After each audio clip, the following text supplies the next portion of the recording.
Hello and welcome to UnHerd News. I'm Freddie Sayers. The offensive by the Ukrainian army into eastern Ukraine in recent days, recapturing a lot of territory that had previously been under Russian control, has taken people by surprise. And yet, as usual, it is hard to know exactly the truth of it. Is it propaganda or is it real? If it is real, does it make peace more likely, or will we now see some kind of counteroffensive by the Russians? How will it affect the overall endgame? As always, it's hard to find a truly independent analyst who everyone is prepared to stand behind. Today we're doing something a bit different. We're talking to someone who is unapologetically on the realist side of the argument. That is, sympathetic to the idea that NATO is to a large degree responsible and that a settlement should be pursued instead of carrying on with a war till ultimate victory.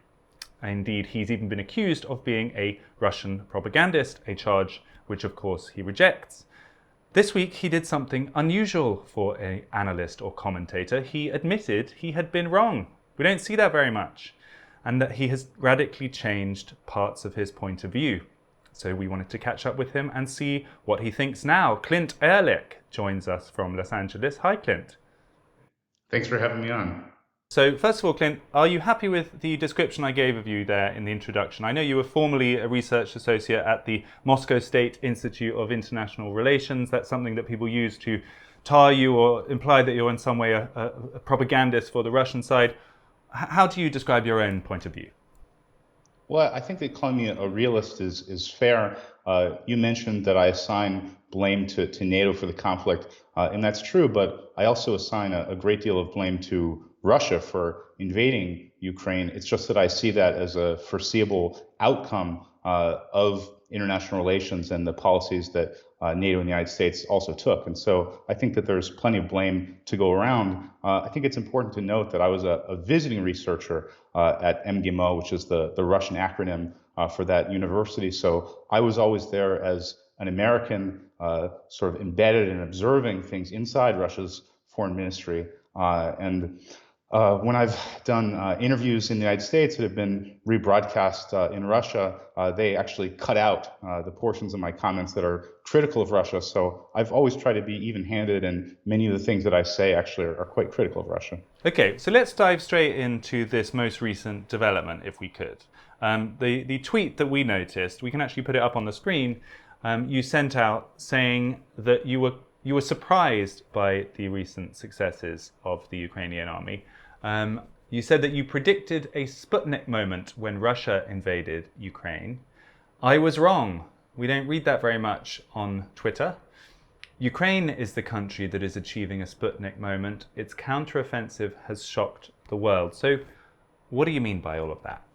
Russia was guarding that territory basically with paramilitary forces that didn't have heavy weapons, and that's sort of been used by, I would say, by Russian apologists to sort of excuse what is very clearly a rather decisive defeat, to try to claim that, well, Russia basically withdrew and had evacuated that space already. But the very fact that Russia didn't have sufficient troops on the ground to defend that territory when it's so critical really shows the manpower shortages that the Russian military is facing in this conflict. And in particular, the city of Izium was a logistics hub which provides railway access to much of the Donbass, or at least the northern portion. And so to lose that really undercuts Russia's entire logistical effort in the north of the Donbass and calls into question its ability to achieve its already downsized aims in the war. I've been observing some of the chatter on the kind of Russian side. We've been seeing clips from state television where they have commentary programs. Also, allies such as the Mr. Kadyrov, the Chechen leader, who have been very critical, as you are sounding, towards this Russian effort. And it feels like there are cracks beginning to show on the Russian side, and that critical voices that were formerly fully kind of in step with Putin's plan are getting louder. Do you think that's true? Is that fair to observe? That is absolutely true. What we're seeing is that previously, there was frustration that what Putin had called a special military operation was not achieving its goals on the time frame that had been promised, but we hadn't seen any large-scale withdrawal from territory that had been occupied. And it's really important to understand that Russia was working to integrate these territories fully into Russia, that actually some of the teachers in these provinces that Ukraine has just retaken were sent into Russia in order to receive special training so that the Russians could have them teaching a curriculum that matched the Russian national curriculum. And so there was really a promise made to the people in these territories that they were going to be part of Russia forever. And to see Russia then fall back and to hand those people over to the Ukrainian military from the perspective of Russians is really a fundamental betrayal and something that calls into question the effectiveness of Russia's military leadership. So we are seeing something very significant then. I mean, it's not propaganda. It's not just spin on the Ukrainian side that we should be skeptical about. In your estimation, this is a real breakthrough that should change the way we perceive Russian capability. The Ukrainians are engaging in a great deal of spin and propaganda. And so some of the claims that you hear about essentially Russian forces being routed, dropping their weapons and trying to blend in with the civilian population, those don't match anything that I see happening on the ground. And so it's important to not overestimate this or to think that this is bringing us close to an end to the war. That isn't happening at all. But it is decisive in a psychological sense that this is probably the worst defeat that Russia has suffered since the first Chechen war. The question has to be, before we come on to talk about what the end might look like, the question has to be why? Why is the military of this supposed superpower, this vast country, appearing to fail so badly? We've had extraordinary numbers of Russian generals dying in action. We had an initial plan to encircle Kiev that didn't materialize, and then there was a retreat. They say that was all a kind of decoy plan, and that's their answer to that. We've had all sorts of logistical problems. They don't appear to be very good. What's going on? There's a lot of factors that are going on. One of them is the attempt by the Kremlin to sort of have it both ways, both to defeat the Ukrainian military, but also to not mobilize Russia on a full wartime footing. And so Russia, due to political constraints, has sort of been fighting with one hand tied behind its back because President Putin doesn't want to risk having civil unrest inside the country by admitting that in order to achieve the stated aims of the war, that Russia might need to really fully mobilize, to have conscripts. And so this really isn't an equal playing field between these two powers because Ukraine has fully mobilized, and that's given Ukraine a manpower advantage that Russia has been unable to match. The other thing is that this really isn't a conflict between Ukraine and Russia so much as it is a conflict between sort of the combined resources of the West and Russia. So that becomes very important in a few domains. One of them is that Russia has been unable to destroy Ukraine's intelligence gathering capabilities, its air defense capabilities, because so many of those are being provided by NATO. And so in a normal war, if Russia were just fighting Ukraine directly, it would be able to take out its radar stations and achieve immediate total air supremacy. But because NATO has its sensors, and it is basically using sensor fusion to constantly feed the Ukrainians intelligence on Russian positions and allow them to then fire at those positions. Russia just has no ability basically to blind the Ukrainian military. And we've seen just what an advantage that has been for the Ukrainians. So let me just go back to the first of the two reasons you gave, which was the fact that Putin has not fully mobilized his population. That's connected to this technical detail that he doesn't call it a war, he calls it a special military operation. Is it your view then that he can't actually escalate it to a full war because there wouldn't be enough political support for it within Russia? So it's not so much of a choice as it's a fact on the ground for him. His hands are tied.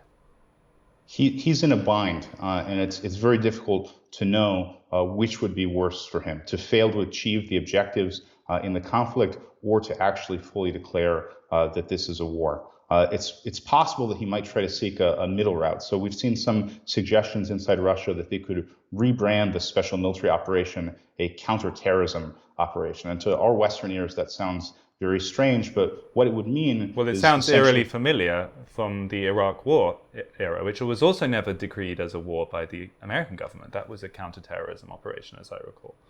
Indeed, but from the Russian perspective, what that would mean is that they would have a freer hand to attack critical infrastructure. And we actually saw that in the wake of the Ukrainian counteroffensive, that the Russians did begin to knock out electricity and water, which they previously have not done, at least not on the scale that we saw. So it's possible that President Putin, instead of declaring a war, might do that sort of rebranding, or he might declare a war, but then not actually engage in full-scale mass conscription. So he might declare a war so that he could say that he was doing something, but then try to chart sort of a path where he's not creating the circumstances on the ground inside Russia for political opposition to rise up against him.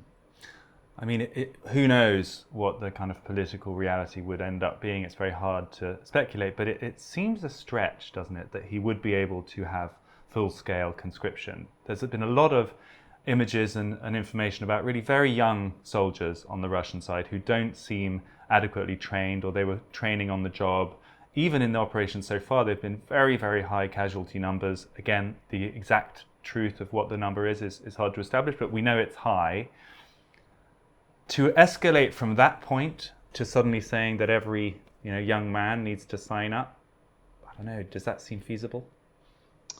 I think that whether it's feasible will depend on the ability of the Ukrainians to press their advantage. So at this point, doing that purely over a conflict in the Donbass, I don't think that that's realistic. But the Ukrainians' aims aren't limited to the Donbass. They want to drive Russia and the breakaway forces of the DNR and LNR out of the Donbass. But then they want to set their sights ultimately on Crimea. I'm very skeptical that the Ukrainians are actually going to be able to try to mount an offensive ever to retake that peninsula. But if they did, I think it's very important for people to understand that within Russia, that is viewed as sovereign Russian territory the same way that Moscow or St. Petersburg would be. And so there's really no limit to what Russia would do to defend that territory, including use of potentially nuclear weapons. I want to come on to that because that is a scary possibility. But just to finish, the second of your points that you made, which is that Russia has been outmatched in this conflict, technologically, financially, in terms of manpower on the ground. And I'm just wondering, do sanctions play a part in that? Because we've had a lot of guests who've been really quite skeptical of the efficacy of these global sanctions against Russia. We noticed that the energy prices are higher than ever. We're still spending billions and billions on Russian gas and all the rest of it.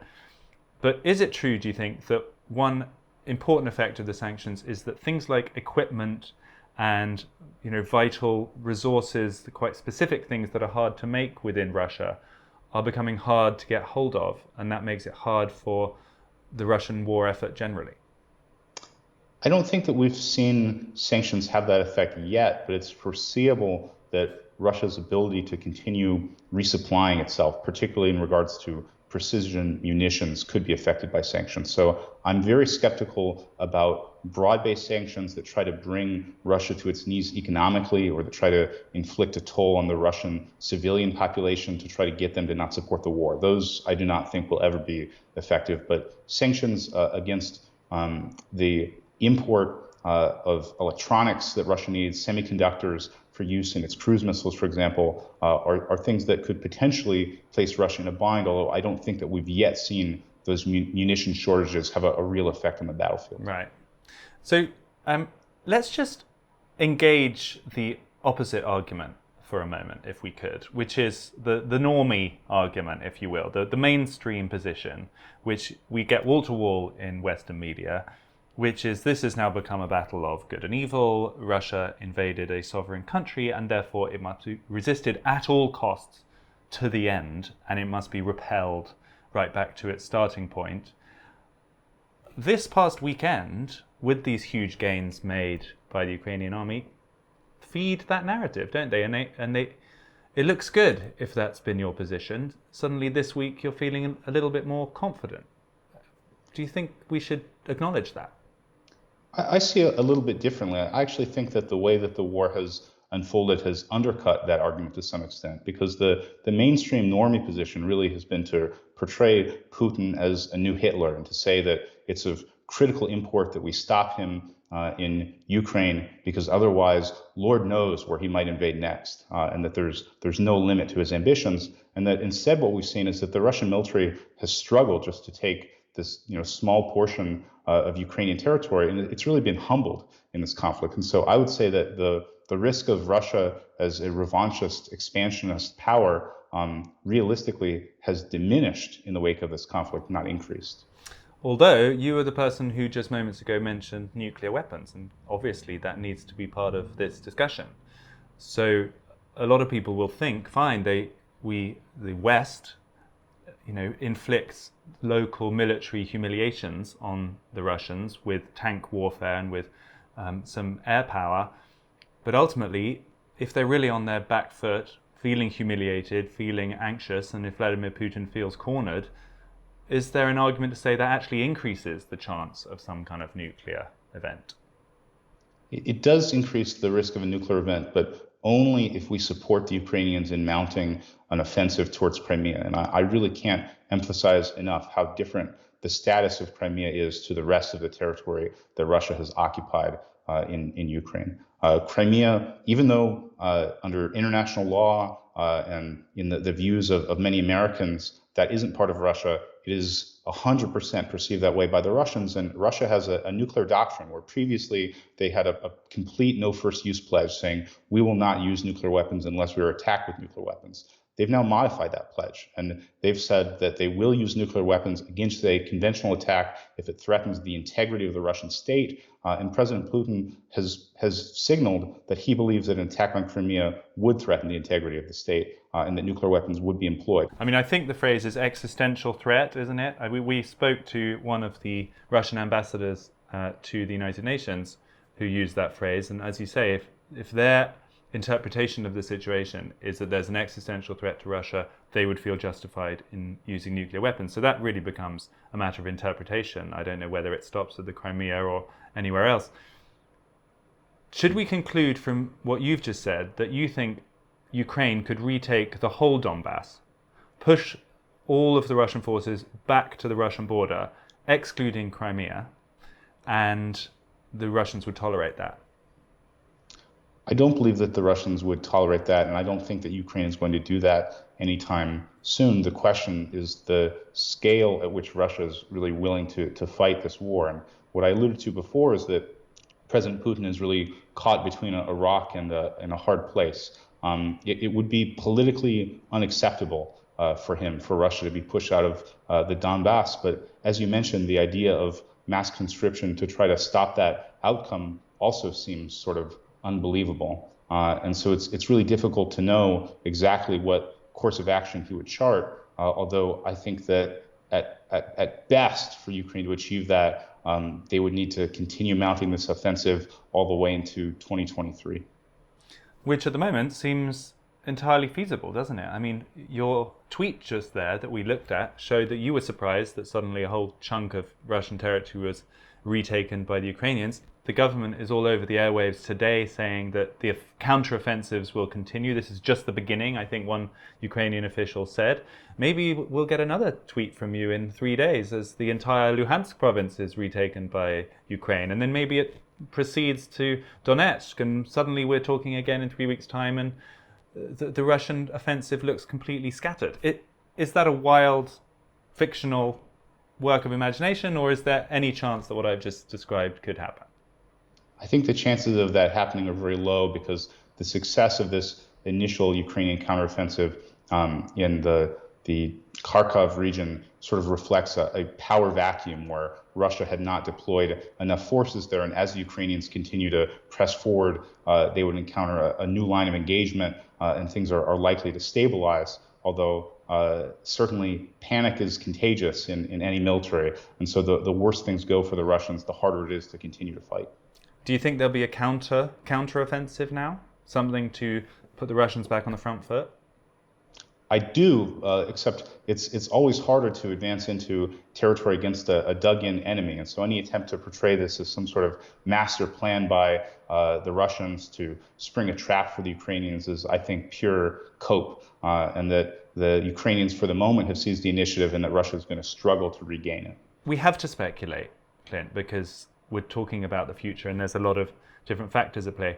If this dynamic does continue, if this surge of Ukrainian strength, backed by so many Western powers, continues to make advances and the Russian effort looks weak, how does that end? At what point will that reach a resolution? It really depends on at which point the Ukrainians are willing to negotiate and the point at which President Putin is willing to stop escalating the war. And I don't really see a resolution anytime in the future. And the difficulty of making that prediction is that both sides view this as an existential issue. And when I say both sides, I mean that at the political level, that President Zelensky is unable to pursue a resolution that involves giving up any significant Ukrainian territory to Russia. And President Putin believes that the integrity of his own government and his hold on power would be compromised if he were to give up the Donbass. And so for there to be a resolution that Russia could accept, there would need to at least be some stabilization and long-term occupation of the Donbass, and that's something that Zelensky is unwilling to give. And so that's why it's hard to project an end to the war, and instead the foreseeable outcome just seems to be more grinding, crushing violence. What about the concept of negotiating from a position of strength?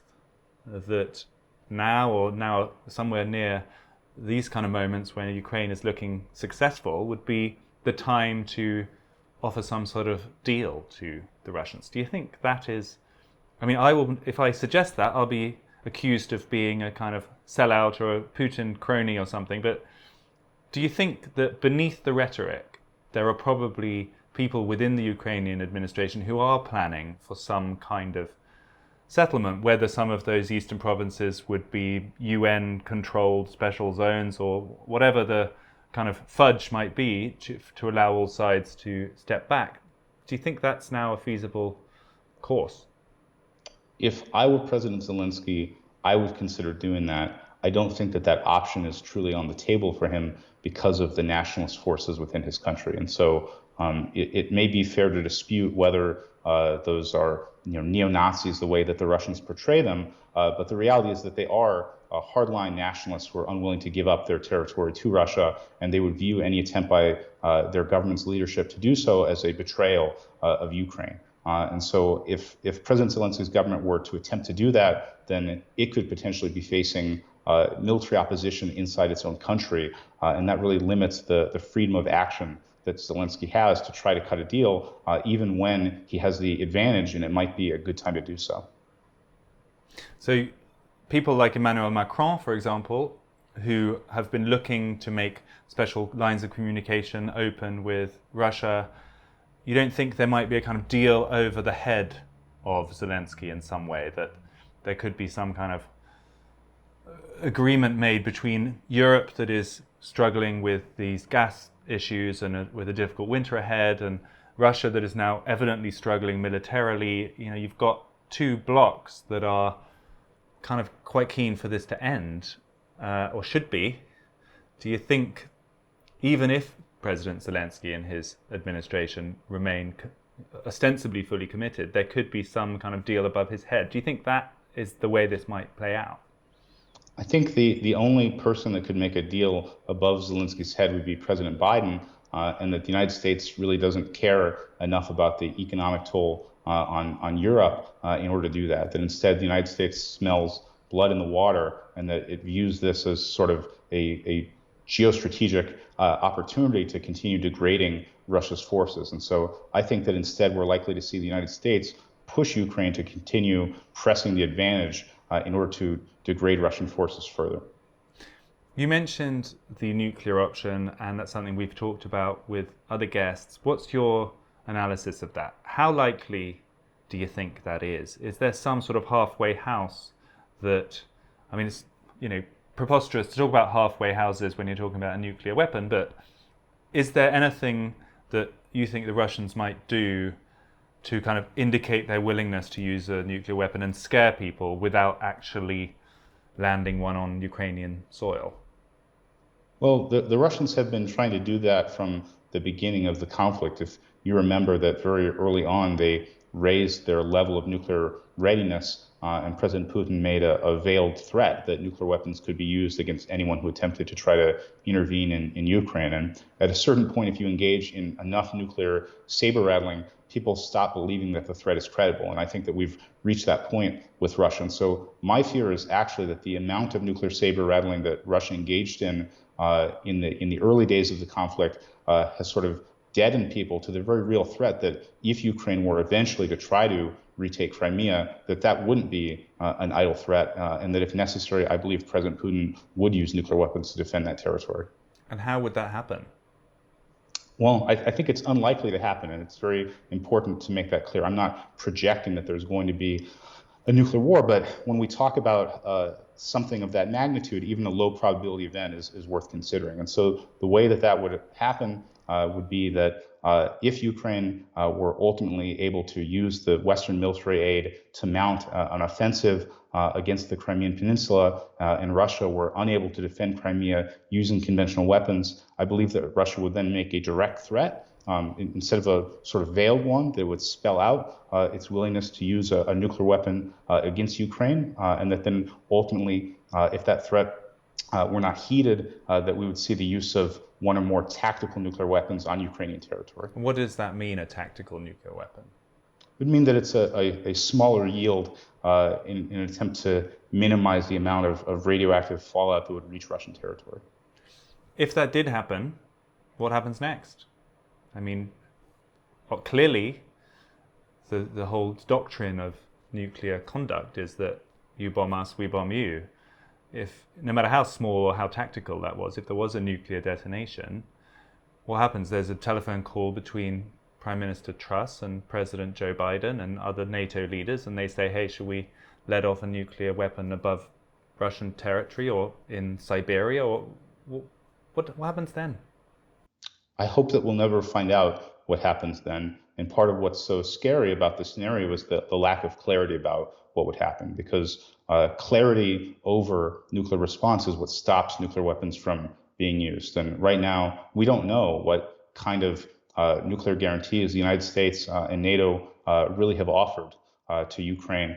And so that lack of clarity is what makes the scenario plausible, and it's also what makes the risk of escalation so scary. Let me end by asking you about the situation inside Russia. Obviously, you're in Los Angeles at the moment. You're not in Russia, but you have spent time there. You're familiar with their way of thinking. What should we think is going on in that regime, in that administration? It's so hard to get any visibility. Do you think, as you often read on Western social media accounts and Western newspapers, do you think Vladimir Putin is vulnerable? I think that he's more vulnerable than he's ever been before. And so it would be a mistake to think that he's on the precipice of losing power. He still maintains widespread support within Russia, but this is the first time in the history of his government where I think doubt is starting to creep into the minds of the Russian people about his judgment and about the stability of the country. So how would that happen then? Would that be a kind of equivalent to the Boris Johnson exit, that you get enough senior lieutenants sort of lining up in his office and saying, hey, time's up, you got to go? Would he listen to that? Probably not. There would have to be something really quite forceful to get him out of office. What mechanism might that be? I don't believe that he would be forced out of office before an election. It's just more likely that Russia's constitution would not be amended in order to provide him additional time in office, and he would step down in an orderly transition of power and endorse a successor. What chances do you put on this in some way being the beginning of the end for Vladimir Putin? I think that it's the beginning of the end of his political career, but I don't think that we're going to see him ousted in any sort of dramatic fashion. I think that instead this will just be seen as something that harmed his legacy and that made it impossible for him to continue to stay in power indefinitely in Russia. And if that happens, as you've just said, will you then feel that your stance earlier in this war was misguided because this great Western defense, as you saw it, over-the-top sanctions, saber-rattling rhetoric, talk of good versus evil and all of that, ultimately successfully would have led to the end of Vladimir Putin, and therefore it worked out? Would we see another apology from you if that happened? No, I think that we would see a more nationalist leader rise to power in Russia, and I believe that in hindsight that Putin would look like a moderate compared to what's to come. Okay, well that's even more chilling potential. And so I'm not sure what kind of hopeful note we can find, probably none, but Clint Ehrlich, thank you so much for sharing your thoughts with us. My pleasure. Thank you for having me on. That was Clint Ehrlich, a Russia analyst who is normally accused of being too pro-Russian. He goes on Tucker Carlson on Fox News. He spent time at an institution funded by the Russian state. He takes a much more critical position of NATO than most Western outlets. And yet, there he was being overtly critical of the Russian war effort, surprised by its failures, and describing increasingly critical voices within the Russian sphere against the leadership of Vladimir Putin. He even said he thought this would be the beginning of the end of Putin's political career. We will continue to investigate this war. We'll be trying to stay skeptical, but always ready to consider new perspectives. Hopefully, through all the spin and through all the angles, we'll get some sense of what is actually going on. Thanks for tuning in. This was UnHerd.